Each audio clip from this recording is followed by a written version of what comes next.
കർത്താവ് നമുക്ക് ദാനം തന്ന മനോഹരമായ 2024 കുതിച്ചുയരുന്ന വർഷം, മനോഹരമായ വർഷം, അതിൻ്റെ 2ാമത്തെ ആഴ്ചയിലേക്ക് വരുവാൻ യേശു കർത്താവ് നമുക്ക് കൃപ തന്നു. എത്ര പേർ നല്ല തീരുമാനങ്ങളിലാണ്, ഉറച്ചു നിൽക്കുന്നുണ്ട്? ദാനിയേൽ പ്രവചനം 11-ാം അധ്യായത്തിൽ പറയുന്നു, തങ്ങളുടെ ദൈവത്തെ അറിയുന്ന ജനം ഉറച്ചു നിന്ന് വീര്യം പ്രവർത്തിക്കും. ഉറച്ചു നിൽക്കണം. ഈ വർഷം നാം ദൈവത്തെ അറിയണം, ഉറച്ചു നിൽക്കണം. ദൈവത്തിന് വേണ്ടി, നമ്മുടെ കുടുംബങ്ങൾക്ക് വേണ്ടി നാം വീര്യം പ്രവർത്തിക്കണം. ഇത് ദൈവഹിതമാണ്. ഉറച്ചു നിൽക്കണം. പതറിപ്പോകുന്ന സാഹചര്യങ്ങൾ വരും, പതറിപ്പോകരുത്. തളർന്നു പോകുന്ന സാഹചര്യങ്ങൾ വരും, തളർന്നു പോകരുത്. മടുത്തു പോകരുത്. യേശു എടുത്തു പറഞ്ഞൊരു കാര്യമാണ് മടുത്തു പോകരുത്. മറ്റു പല ഭാഗത്തുണ്ട് ഭയപ്പെടരുത്. മടുക്കുക, തളരുക, ഭയപ്പെടുക, ഇതെല്ലാം പിശാച് കൊണ്ടുവരുന്ന ഏറ്റവും വലിയ ചതിയാണ്. ഭയപ്പെടുത്തുക. ഭയം എങ്ങനെയാണ് പുറത്താകുന്നത്? ദൈവത്തിലുള്ള വിശ്വാസം. ഭയപ്പെടരുത്, വിശ്വസിക്കുക മാത്രം. എന്താണ് വിശ്വസിക്കേണ്ടത്? 91-ാം സങ്കീർത്തനം പോലെ നാം വിശ്വസിക്കണം. ഞാൻ അത്യുന്നതൻ്റെ മറവിലാണ്, സർവശക്തൻ്റെ നിഴലിൻ്റെ കീഴെയാണ്, ഒന്നും എന്നെ തൊടില്ല. ഇങ്ങനൊരു വിശ്വാസം, ധൈര്യം, ഉറപ്പ് നമ്മുടെ ജീവിതത്തെ കർത്താവ് നിറച്ചു തരട്ടെ എന്ന് ഞാൻ നിങ്ങൾക്ക് വേണ്ടി പ്രാർത്ഥിക്കുന്നു. ഞാൻ വിശ്വസിക്കുന്നു ഈ വർഷം നാം കുതിച്ചുയരും. ദൈവം അതിനുള്ള എല്ലാ കൃപകളും നമുക്ക് നൽകി തരും. കുതിച്ച് കർത്താവിനെ കാത്തിരിക്കുന്നവർ കുതിച്ച് മുകളിലേക്ക് കഴുകനെ പോലെ ചിറകടിച്ച് ഉയരും. അവർ തളർന്നു പോകില്ല, അവർ ക്ഷീണിച്ചു പോകില്ല. വിശ്വസിക്കുക. കർത്താവിലും കർത്താവിൻ്റെ അമിത ബലത്തിലും നമുക്ക് പൂർണ്ണമായിട്ടും ആശ്രയിക്കാം. കർത്താവിനെ കാത്തിരിക്കുന്നവർ കർത്താവിനെ ആരാധിക്കും. കർത്താവിനെ ആരാധിക്കുന്നവർ കർത്താവിനെ സ്നേഹിക്കുന്നവരാണ്. യേശുവിനെ സ്നേഹിക്കാം. നമുക്ക് വേണ്ടി ജീവനെ തന്ന ദൈവപുത്രനെയും പുത്രനെ നമുക്ക് തന്ന പിതാവിനെയും നമുക്ക് സ്നേഹിക്കാം. പുത്രൻ മുഖാന്തരം പിതാവിൽ നിന്ന് കടന്നു വന്ന പരിശുദ്ധാത്മാവിനെ സ്നേഹിക്കാം. സകല സത്യത്തിലും പരിശുദ്ധാത്മാവ് വഴി നടത്തട്ടെ. ചേർന്ന് പാടി നമുക്ക് ദൈവത്തെ ആരാധിക്കാം.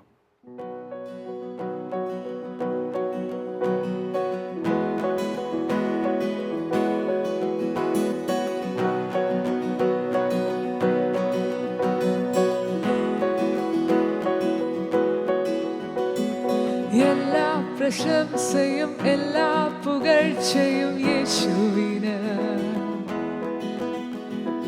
എല്ലാ സ്തുതികളും എല്ലാ മഹത്വവും രാജാവിന്. ക്രൂശിൽ മരിച്ചവൻ ആരാധ്യനായവൻ ദൈവപുത്രൻ, വീണ്ടും വരും അവൻ രാജാതിരാജനായി വാഴും അവൻ. ആരാധിക്കും യേശുവിനെ ഞാൻ അന്ത്യം വരെ, പിൻഗമിക്കും നായകനെ ഞാൻ പിന്മാറാതെ. എന്നിൽ കനിഞ്ഞവരെ കാണും നേരം ഞാൻ പാടുമേ മോദമോടെ.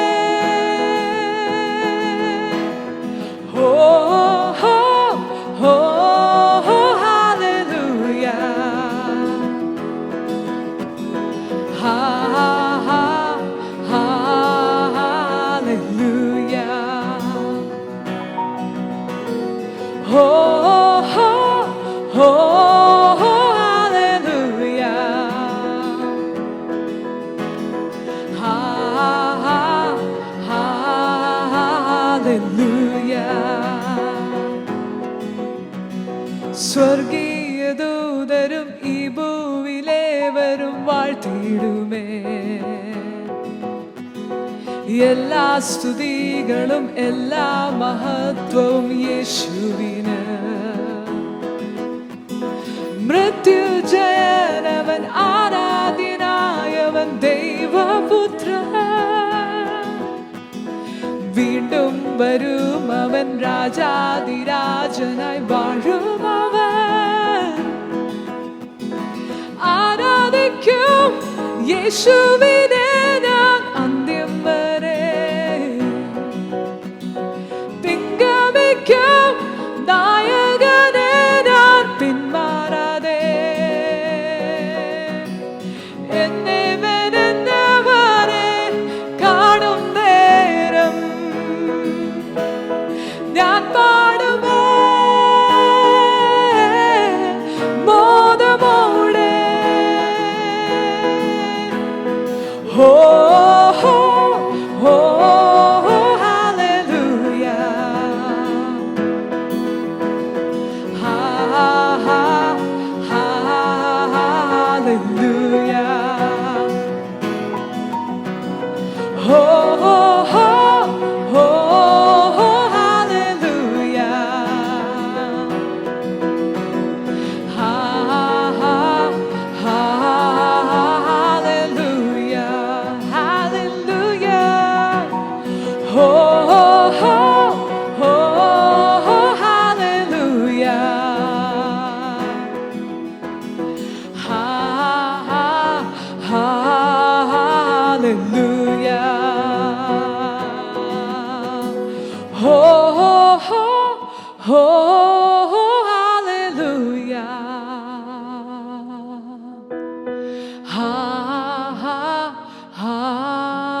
ഹല്ലേലൂയ.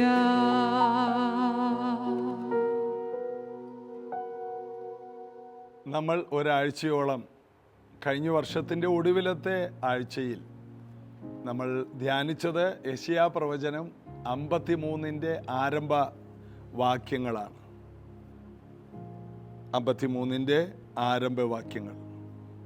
ഞങ്ങൾ കേൾപ്പിച്ചത് ആർ വിശ്വസിച്ചിരിക്കുന്നു? യഹോവയുടെ ഭുജം ആർക്ക് വെളിപ്പെട്ടിരിക്കുന്നു?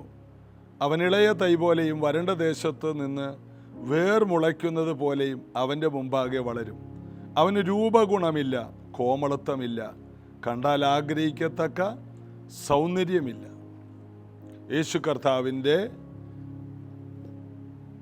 ജീവിതത്തെക്കുറിച്ചുള്ള പ്രവചനമാണ് ഞങ്ങൾ കേൾപ്പിച്ചത്. ആർ വിശ്വസിച്ചിരിക്കുന്നു? വിശ്വസിക്കുന്നവർക്കാണ് ദൈവത്തിൻ്റെ കരം വെളിപ്പെടുന്നത്. അപ്പോൾ യേശുവിനെ കുറിച്ചുള്ള വിവരണങ്ങൾ അവിടെ പറഞ്ഞിട്ട് ഇന്ന് നമ്മൾ ധ്യാനിക്കുന്നത് 3 മുതലാണ്. അവൻ മനുഷ്യരാൽ നിന്ദിക്കപ്പെട്ടും ത്യജിക്കപ്പെട്ടും വ്യസനപാത്രമായും രോഗം ശീലിച്ചവനുമായും ഇരുന്നു.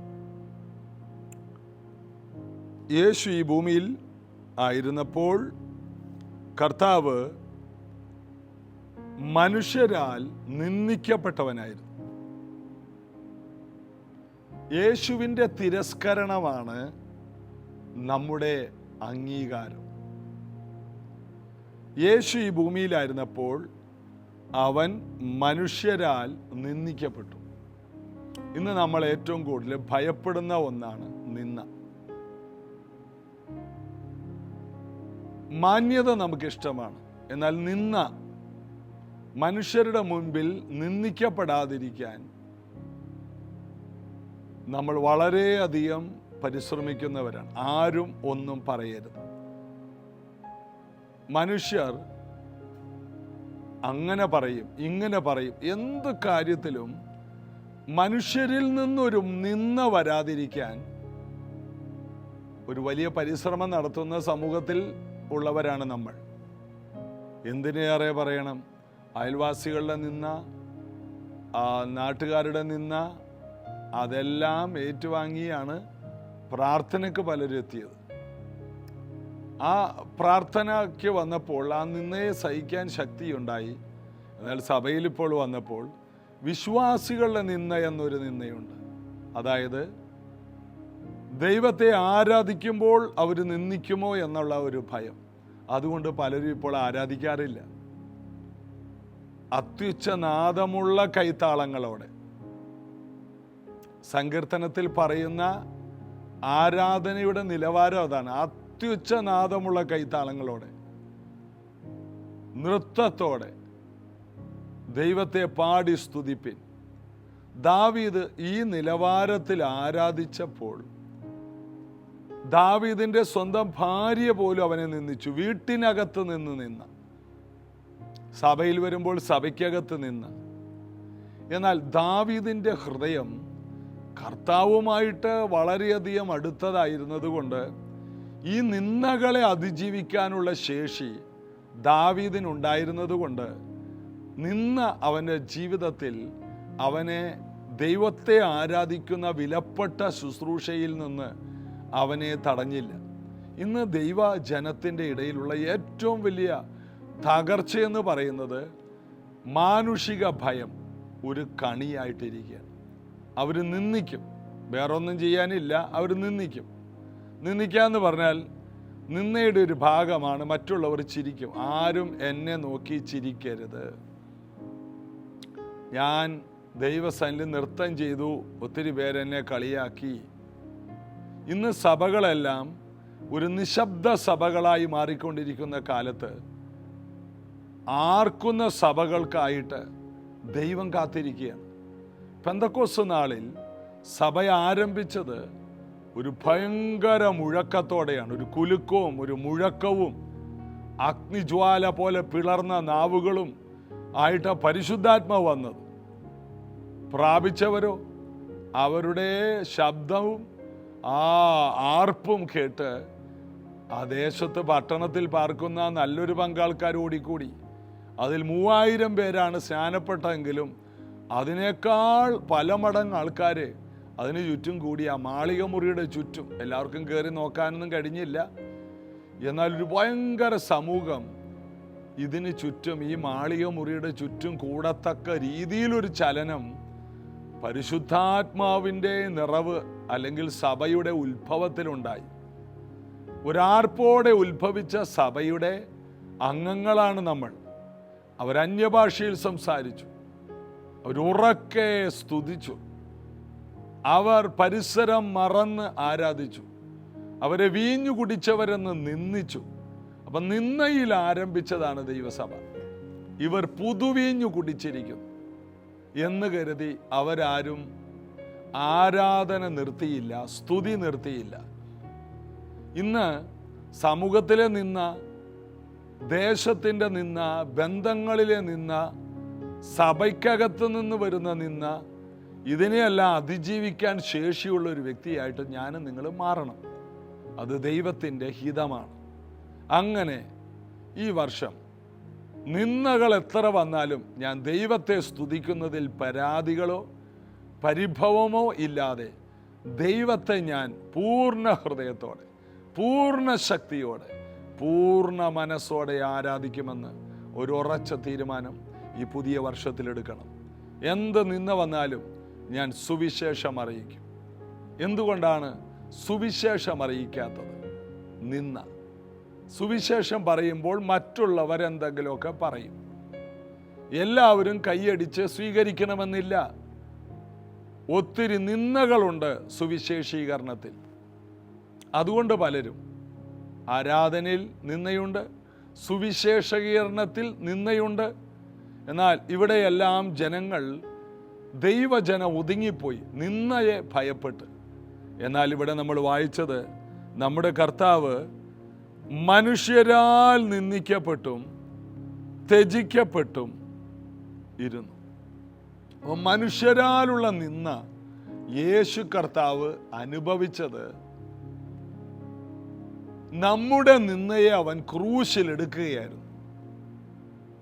നാം നിന്ദിക്കപ്പെടേണ്ട സ്ഥാനങ്ങളുണ്ട്. അത് എവിടെയായിരുന്നെന്ന് അറിയാമോ? പാപി എന്ന നിന്ന. മനുഷ്യരുടെ മുൻപിൽ ആ രക്തസ്രാവക്കാരത്തി സ്ത്രീ, അവൾക്ക് സമൂഹത്തിൽ മുന്നിലോട്ട് വരാൻ കഴിയുന്നില്ല. കാരണം അവൾ അശുദ്ധ എന്ന ഒരു നിന്നയിലായിരുന്നു. പാപിനിയായ സ്ത്രീയെ എല്ലാവരും കൂടി വെളുപ്പാങ്കാലത്ത് യേശുവിൻ്റെ അടുത്ത് പിടിച്ചുകൊണ്ട് വന്നു. കാരണം അവൾക്കൊരു നിന്നയുണ്ടായിരുന്നു. അവൾ പാപിനിയാണ് എന്ന ഒരു നിന്ന. എന്നാൽ യേശു കർത്താവ് ഇവരുടെ നിന്ദകളെയെല്ലാം മാറ്റിക്കളഞ്ഞു. നിന്റെ വിശ്വാസം വലിയതെന്ന് പറഞ്ഞ് രക്തസ്രാവക്കാരത്തിയെ വീട്ടിലോട്ട് വിട്ടു. അവൾ സൗഖ്യത്തോടെ പോയി. ഈ പാപിനിയായ സ്ത്രീ, അവളെ ആരും കല്ലെറിഞ്ഞില്ല. യേശു പറഞ്ഞു, മോളെ ഇനി പാപം ചെയ്യരുത്.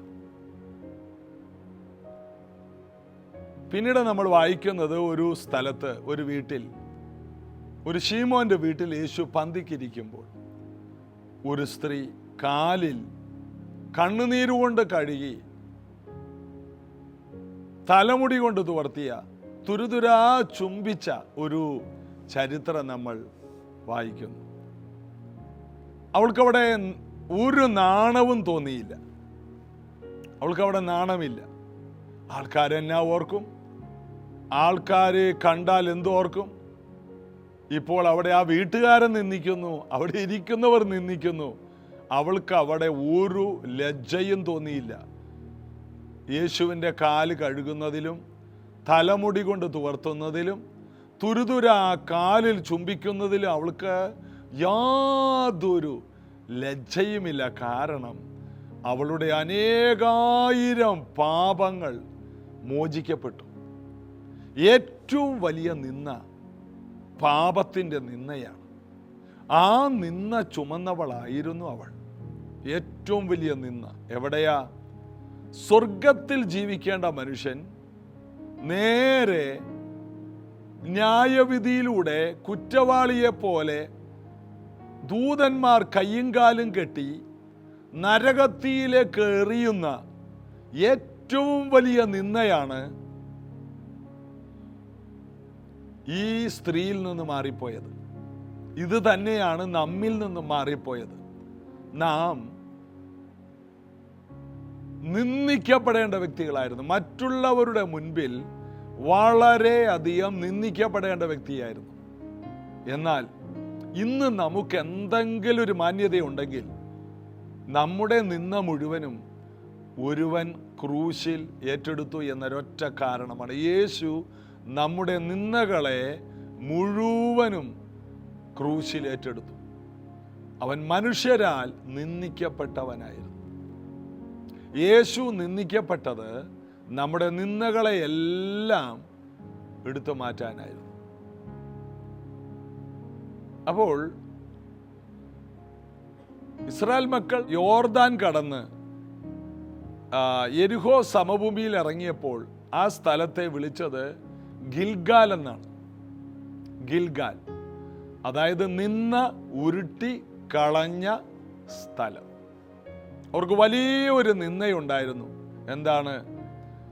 അവർ ഒന്നുമില്ലാത്തവർ, അല്ലെങ്കിൽ അടിമത്തത്തിൽ കിടന്നവർ, അടിമത്തത്തിൽ നിന്ന് ഇറങ്ങി വന്നിട്ട് ഇതുവരെയും ഒന്നും ആയിട്ടില്ല, ജീവിതത്തിൽ എങ്ങും എത്താത്തവർ, മനുഷ്യരുടെ മുൻപിൽ അലയുന്നവരെ പോലെ ആയിരുന്നവർ. എന്നാൽ അവർ സ്വന്തം ദേശത്ത് വാഗ്ദത്തത്തിൽ, അവരോടുള്ള ദൈവത്തിൻ്റെ വാഗ്ദത്തത്തിൽ കാലുകുത്തി കഴിഞ്ഞപ്പോൾ അവർ ആ സ്ഥലത്തിനിട്ട പേരാണ് ഗിൽഗാൽ, നിന്ന ഉരുട്ടി കളഞ്ഞ സ്ഥലം. അവിടെ യോശുവ അവരോട് പറഞ്ഞു, നിങ്ങളെല്ലാവരും പരിച്ഛേദന ഏൽക്കണം. അതായത് ഒരു 20 വയസ്സിന് മുകളിലോട്ട്, അല്ലെങ്കിൽ ആ മരുഭൂമിയിൽ ജനിച്ച ജനങ്ങളിൽ ആരും തന്നെ പരിച്ഛേദനയേറ്റവരല്ല. പരിച്ഛേദന ദൈവം കൊടുത്തിരിക്കുന്ന അബ്രഹാമിലൂടെ കൊടുത്ത ഒരു ഉടമ്പടിയാണ്. നിങ്ങളുടെ മക്കളെല്ലാം, അബ്രഹാമും അബ്രഹാമിൻ്റെ തലമുറകളെല്ലാം പരിച്ഛേദന ഏൽക്കണം. അങ്ങനെ പരിച്ഛേദന ഏറ്റിട്ടില്ല. അങ്ങനെ ഒരു നിന്ന് അവർക്ക് കിടപ്പുണ്ട്. അവർ ദൈവത്തോട് ഉടമ്പടി ചെയ്തിട്ടില്ല. 2, അവർ വാഗ്ദത്തത്തിൽ കാലുകുത്തിയിട്ടില്ല. ഈ നിന്ദകളെല്ലാം ഉരുണ്ടുമാറിയ സ്ഥലമാണ്. എവിടെ? ഗിൽഗാലിൽ. അവര് യോർദാൻ കടന്നു കഴിഞ്ഞപ്പോൾ ദൈവം അവർക്ക് വേണ്ടി യോർദാനെ വറ്റിച്ചു കളഞ്ഞു.